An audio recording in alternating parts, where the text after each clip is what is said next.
약점도 사용하시는 하나님이라는 제목입니다.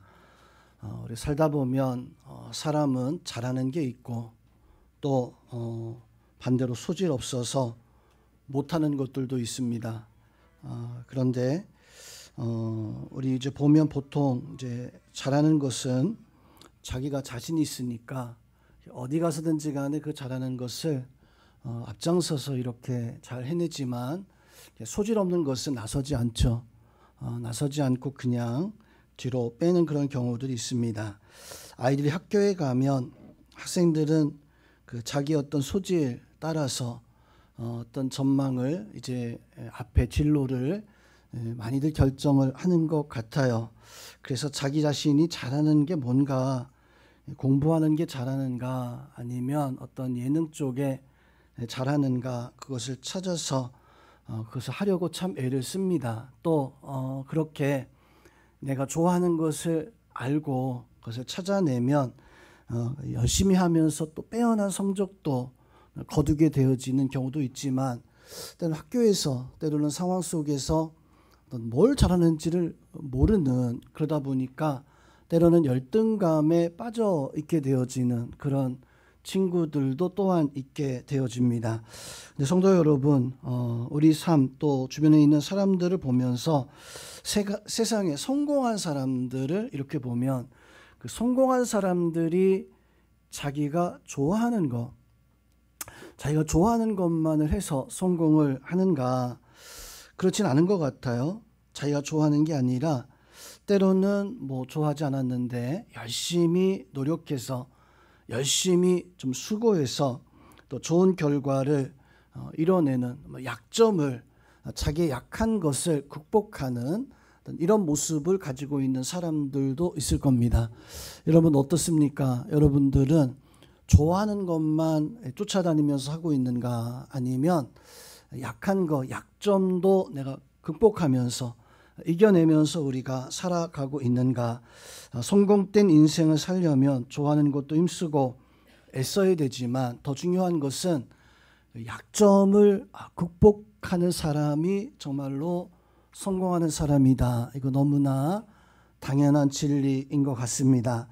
예수님의 제자들 뛰어났을까요? 예수님의 제자들을 보면 참 부족하고 어쩌면 약점투성인 이런 사람들이 바로 예수님의 제자들이었습니다.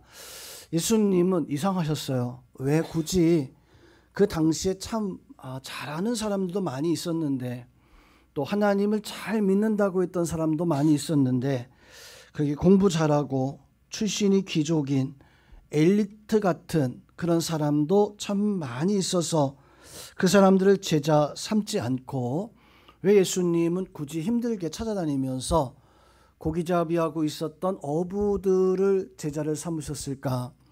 왜 사람들에게 손가락질 당하는 세리, 이런 사람들을 찾아다녔을까?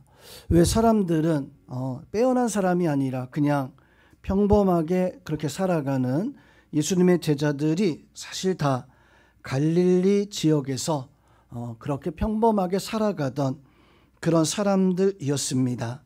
그 당시에는 뛰어난 인재가 많이 있었지만 어쩌면 약점이 있는 사람을 고르고 골라서 예수님이 제자 삼은 것이 아닐까.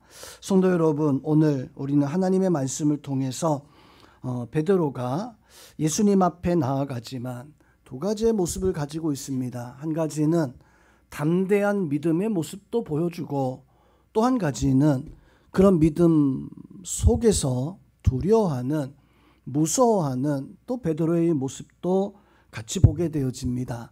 우리 말씀 통해서 우리는 오늘 약점까지도 사용하시는 하나님, 나의 부족함까지도 사용하신 하나님, 여러분이 여러분의 약점을, 부족한 것을 하나님이 사용하셔서 그것을 통해서 하나님의 큰 일들을 이뤄나가는 그런 하나님, 또 그 하나님의 귀한 일꾼들이 되어질 수 있기를 주님의 이름으로 축원드립니다. 성도 여러분, 우리의 약한 것, 우리의 약점은 나한테는 문제가 되지만 하나님께는 문제가 되지 않는다라고 하는 사실 믿으시기를 주님의 이름으로 축원드립니다. 자, 우리는 약점이 감추고 싶잖아요. 약한 것을 그것을 감추고 싶습니다. 그런데 하나님은 그 약점이 그것이 감추는 게 아니라 두려워하는 게 아니라 하나님은 그것들도 문제거리가 되지 않습니다. 정말로 문제라고 한다면 그것은 내 약한 것을 두려워하는 내가 문제죠.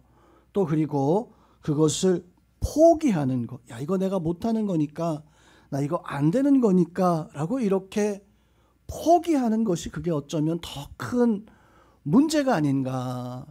저는 우리 중고등부 우리 청년들, 우리 저 믿음의 다음 세대의 모습들을 이렇게 보면서 그런 생각을 한 번씩 합니다. 저 청년들이 원래 저렇게 찬양을 잘했을까? 원래 저렇게 워십을 잘했을까? 가만히 생각해 보면 사실은 그냥 평범한 워십도 몸치 같은 음치 같은, 그런데 우리 청년들이나 학생들이 행사할 때나 이런 거 할 때 보면 나 그거 못해요. 나 그거 어려워요. 나 그거 안 돼요. 라고 하는 그런 경우는 보지 못한 것 같아요.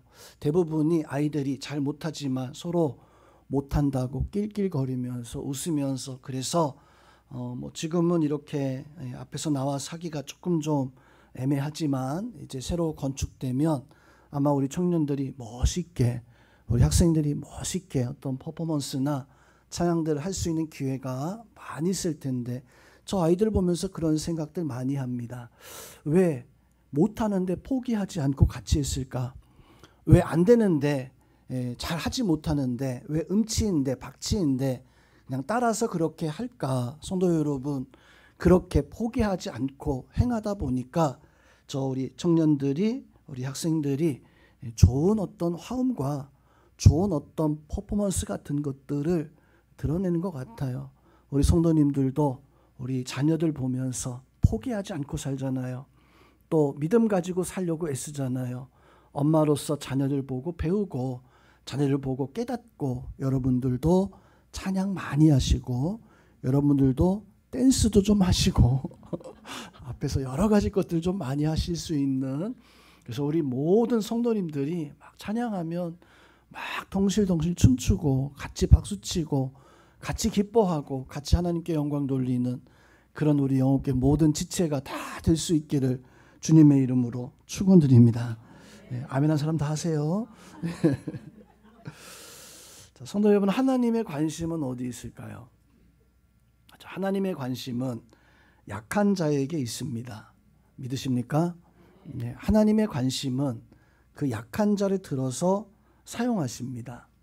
사도 바울이 그래서 고백을 했어요. 고린도후서 12장 9절 말씀에서 보니까 사도 바울이 고백하기를 나에게 이르시기를 내 은혜가 내게 족하다. 이는 내 능력이 약한 것에서 온전하여짐이다. 하나님이 바울에게 이 말씀하신 거예요. 하나님 바울에게 이 말씀하면서, 야, 너 너무 은혜가 너 만족하지 않냐? 너 받은 그 하나님의 사랑과 그 역사가 너 너무 충만하지 않냐? 예, 맞아요. 하나님, 제가 생각해 보니까 내가 받은 은혜가 너무너무 좋은 것 같아요. 너무너무 충만한 것 같아요. 근데 하나님이 그 말씀 뒤에 바울에게 또 한마디 하셨던 말씀이 무엇이냐면, 이는 내 능력이 강해서, 내가 능력이 많아서가 아니라 너 약한 건데, 너 약한 사람이었었는데 하나님이 너를 온전하게 하셨다. 바울이 그 말씀을 듣고 감동했을 겁니다. 성도, 우리는 하나님이 나를 그렇게 들어 쓰시는 그 역사, 그 은혜를 보면서 하나님, 나 정말로 완전한 것 같아요.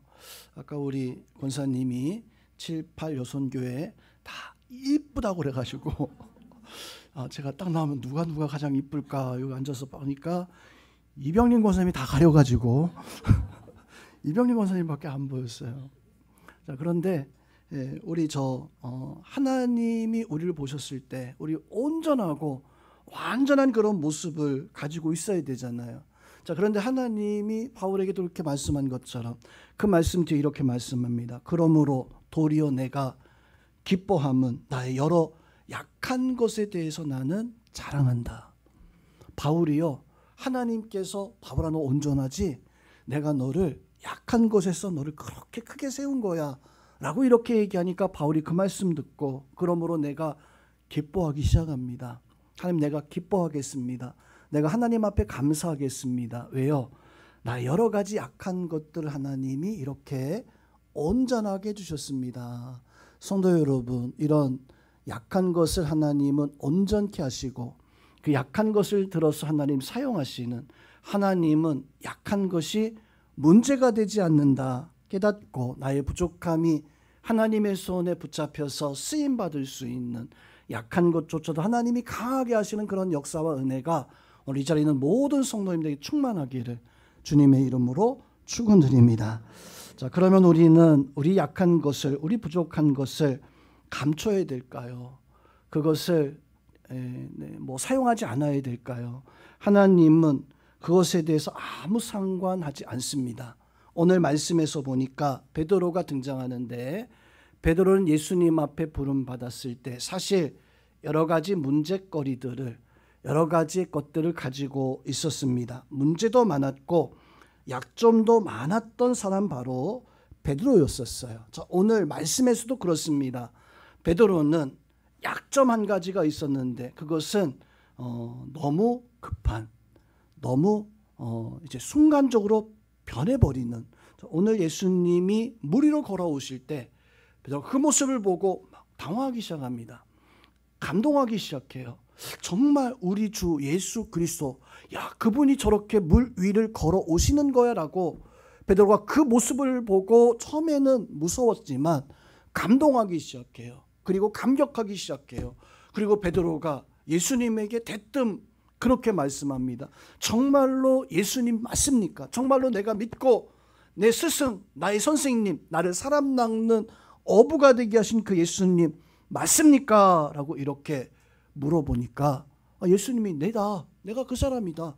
그렇다면 예수님, 나도 예수님처럼 그 무리를 한번 이렇게 걸어가 보고 싶습니다. 오늘 28절 말씀에서 베드로가 대답하여 이르되 우리 주여, 만일 주님이 이것은 주님이시거든 나를 명해서 나도 무리를 좀 걸어가게 하옵소서. 얼마나 담대한 마음입니까? 얼마나 확신 있는 모습입니까? 얼마나 예수님에 대해서 감동하고 그 모습에 빠져 있는 거잖아요. 나도 예수님처럼 되고 싶습니다. 나도 예수님처럼 살고 싶습니다. 우리 그렇죠? 여러분 누구처럼 살고 싶습니까? 나처럼 살고 싶습니까? 예수님처럼 살고 싶습니까? 예수님처럼 살아가시기를 주님의 이름으로 축원드립니다. 예수님 성경에서 말씀하신 모습, 살아가신 모습 보면서 베드로도 그랬어요. 예수님 무리를 걸어오는 모습 보면서 나도 예수님처럼 때로는 예수님이 새벽에 이렇게 기도하러 올라갈 때 마가복음에 보면 제자들도 같이 따라 올라가요. 예수님처럼 살고 싶은 거예요. 베드로와 야고보와 요한이 변화산에서 예수님 변화되신 그 모습 보니까 베드로, 야고보, 요한이 예수님 바라보면서 뭐라고 말합니까? 주여, 여기가 좋사오니 여기에 초막셋을 짓고 우리도 예수님과 함께 영원히 살고 싶습니다. 그 고백은 예수님처럼 살고 싶다는 그런 고백이었었어요. 손님, 우리도 그런 고백을 가지고 있어야 됩니다. 그런데 오늘 베드로 그 장면까지는 참 좋았는데 그 장면 뒤에는 좀 우습기도 하고 슬프기도 한, 마치 우리 모습 보는 것 같은, 우리도 베드로처럼 주여 믿습니다 해놓고 돌아서서 오늘 베드로처럼 실패하는, 베드로처럼 그냥 우습고 슬픈 모습을 보여주는 베드로가 예수님을 바라봤을 때는 정말 예수님처럼 살고 싶습니다. 내가 예수님 따라가길 원합니다. 예수님 위해서 초막셋을 짓고 우리도 여기 거하길 원합니다. 이렇게 말했던 베드로였었는데, 베드로가 이 예수님 바라보다가 한번 바다를 바라보고 그 바다를 바라본 그 순간에 마음이 완전히 달라져 버리는, 성도 여러분, 교회 와서 하나님 앞에 예배할 때는 믿음으로 살 거야.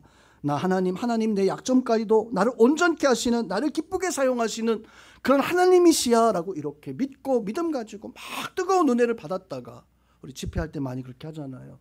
감동하고 나 예수님을 위해 헌신할 거야. 나 예수님을 위해 살아갈 거야. 문 밖에 딱 나가면 세상이 보여요. 세상이 보이는 순간에 내가 은혜 받았던 그 모든 것들이 죄송하지만 어떻게 간직하고 사십니까? 아니면 홀라당 다 날아가 버리십니까? 베드로 그랬잖아요.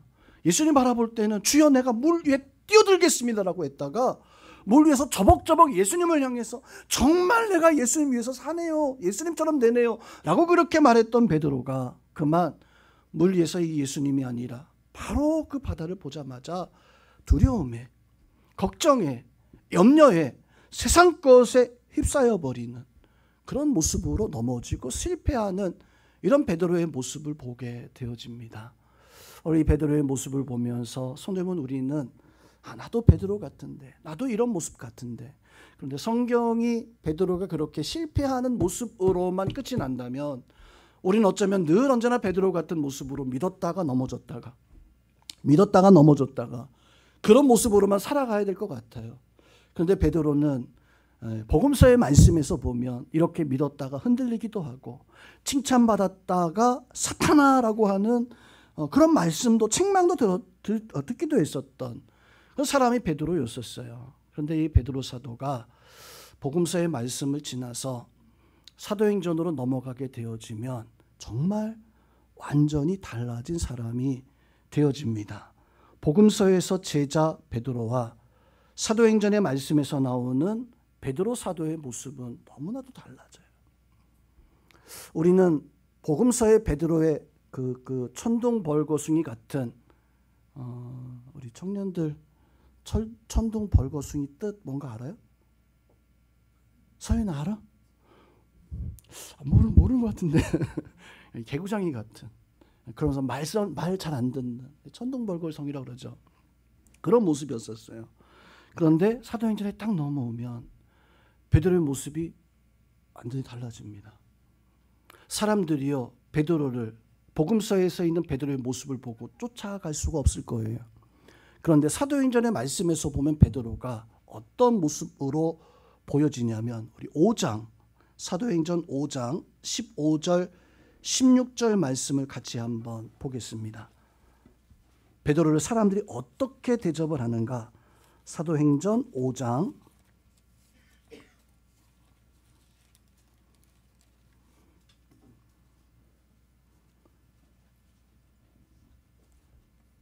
15절 16절 말씀입니다. 같이 우리 합독하겠습니다. 심지어 병든 사람을 메고 거리에 나가 침대와 요 위에 누이고 베드로가 지나갈 때 혹 그의 그림자라도 누구에게 덮일까 바라고 예루살렘 부근에 수많은 사람들도 모여 병든 사람과 더러운 귀신에게 괴로움 받는 사람을 데리고 와서 다 나음을 얻었더라. 자, 오늘 성경에서 사람들이 베드로를 어떻게 생각하죠? 사람들이요 길목에 서 있어요. 길목에서 베드로 사도가 지나가기를, 그리고 베드로 사도가 지나갈 때 베드로 사도의 이름 부르는 것조차 아마 두려운 건지 뭐 어쩐지 모르겠어요. 그 길목에 이렇게 누워서 베드로 사도의 그림자라도 싹 스치기를, 왜 그랬어요? 그 그림자도 스치면 나으니까. 베드로가 그런 사람이 아니었잖아요. 물을 보고 두려워 떨고 무서워서 주여 나 살려주세요 하던 그런 사람이었잖아요. 그런데 베드로 사도가 사도행전의 말씀에서 보니까 사람들이요 베드로 사를 찾아와요. 찾아와서 귀신 들린 자, 병든 자들이 베드로 사도가 지나갈 때 옷깃이라도 잡아볼 수, 그림자라도 스치기를 원하는 성도 여러분, 베드로를 사용하시는 하나님의 힘이고 하나님의 역사입니다. 믿으시기를 주님의 이름으로 축원드립니다. 그 천둥 벌거숭이 같은 베드로가 예수님이 붙잡고 사용하시니까, 약점을 뒤바꿔서 사용하시니까 사람들이요 이 베드로를 하나님의 종으로 생각하는 거예요. 하나님의 능력이 베드로에게 있다고 생각하는 거예요. 그래서 그 예수 그리스도의 영이 베드로에게 있다고 생각한 거예요. 사도행전 3장에서 베드로가 어떻게 고백합니까? 성전 미문에 앉아 있었던 안진뱅이에게, 그 안진뱅이는 평생을 성전 미문에 앉아서 사람들이 주는 돈을 받으면서 그렇게 살아가던 사람이 이 성전 미문에 앉아 있었던 안진뱅이였었어요. 그런데 베드로 사도가 그 안진뱅이에게 했던 말이 참으로 놀랐습니다. 나를 보라. 이 안진뱅이가 베드로 사도를 이렇게 쳐다봤을 것 같아요. 보니까 머리부터 발끝까지 나나 베드로나 똑같아요. 구걸하는 나나 베드로나, 아니 어쩌면 나는 그 성전 미문에서 구걸해서 그래도 좀 먹고 살만한데 베드로는 머리부터 발끝까지 뭐 돈이 낼 만한 구석이 하나도 없는 거예요. 그래서 이 안진뱅이가 베드로를 보면서 아니 돈 나올 구석이 없는데, 아무것도 없는데, 그때 베드로 사도가 말하기를 나에게 금과 나에게 은은 없어도 내게 있는 것을 내가 너에게 주겠다. 그게 3장의 사건이에요. 내게 있는 것을 너에게 주겠다. 곧 나사렛 예수 그리스도의 이름으로 일어나 걸으라 라고 했을 때 한 번도 평생에 지금까지 걸어보지 못했던 이 사람이요, 그 자리에서 벌떡 일어나서 걷기 시작합니다. 뛰기 시작합니다. 하나님을 찬미하기 시작합니다. 이 사람이 어디로 갔어요? 내가 너무 기쁘면 아마도 집으로 뛰어가거나 내 친구에게 뛰어나거나. 근데 이 사람은 예수님을 아마 제대로 만난 것 같아요. 걷고 뛰고 찬미하며 하나님의 성전으로 갔다고 그랬어요. 그 사건 이후에 그 사람들에게 도대체 너 누구한테서 이런 일이 일어났느냐라고 했을 때 이 사람이 증거하기 시작합니다. 나는 베드로를 통해서 예수 그리스도를 만났습니다. 그리고 그 솔로몬 행각에서의 어떤 놀라운 역사가 시작되어지고, 그리고 오늘 5장 이 사건이 벌어진 거예요. 사람들이 구름처럼 몰려온 거예요. 베드로에게 예수 그리스도의 영이 있다. 예수 그리스도의 능력이 있다. 성도 여러분, 우리에게 약점이 있습니다. 그러나 그 약점을 사용하시는 분은 바로 이 예수 그리스도시고, 예수 그리스도가 그 약점을 사용할 때 오늘 베드로가 지나가는 사람이 그림자라도 스쳤으면 하는 그 모습처럼 여러분의 삶 속에 그 하나님의 영광, 예수 그리스도의 은혜가 충만하게 나타날 수 있는 그런 믿음의 성도님들이 다 되시기를 주님의 이름으로 축원드립니다. 마지막으로 우리 어떻게 쓰임 받아야 될까요? 성도 여러분, 우리가 쓰임 받기 위해서는 주님 앞에 모든 것을 다 내려놓아야 됩니다. 내 약한 것, 나의 부족한 것, 나의 모든 것을 예수님 앞에 내려놓았을 때 내 중심이 예수님 앞에 나타나기만 하면, 예수님 앞에 내려놓기만 하게 되어지면 바로 쓰임받게 되어지는, 우리가 해야 할 일은 예수님을 만나는 것이고, 우리가 해야 될 것은 어떻게 쓰임받아야 되는가, 나의 것을 감추고 나의 것을 숨기는 것이 아니라 주님 앞에 내려놓을 수 있는 그런 은혜가 있어야 됩니다. 예수님 앞에 내려놓지 못했던 사람들이 있었죠. 마음으로는 다 알고 있었습니다. 다 깨닫고 있었어요. 그런데 결국에는 이걸 내려놓지 못했던 사람들이 있었습니다. 바리새인들, 제사장들. 마음속으로는 메시아가, 예수님이 하나님의 아들이라는 것을 다 알고 있었어요. 니고데모가 한밤중에 찾아와서 어떻게 구원을 받아야 됩니까? 알고 있었던 거예요. 그리고 밤중이라도 찾아온 니고데모는 예수님을 만나고 구원받는 그런 은혜가 있었지만, 예수님이 누구인지를 다 알고 있으면서도 끝까지 내려놓지 못했던 바리새인들, 제사장들, 결국에는 예수님 앞에 거역하고 하나님 앞에 쓰임받지 못하는, 그러나 약한 자 베드로와 같은 믿음의 제자들은 자기의 것을 다 내놓았습니다.